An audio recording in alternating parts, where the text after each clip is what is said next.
বলে আমি এক সময় তরুণ নওজোয়ান যুবক ছিলাম, রক্ত গরম ছিল, আমি মদ খোরছিলাম, মদ পান করতাম। মদ পান করে করে মাতাল হয়ে রাত্রিবেলা ঘরে আসতাম। ঘটনাক্রমে এমন একদিন রাত্রে আমি মদ পান করে ঘরে আসছি, যেই রাত্রটা ছিল শাবান মাসের শেষ রাত্র, তার মানে পরের দিন হলো রমজান মাস।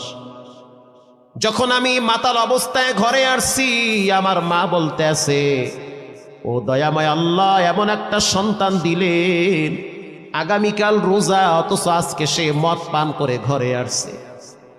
আমার মায়ের মুখ থেকে এই আওয়াজ যখন আমি শুনছি, তখন আমার পায়ের রক্ত মাথায় উঠে গেছে। আমি তো মাতাল অবস্থায় ছিলাম। আমি আমার মাকে একটা ধাক্কা মারছি।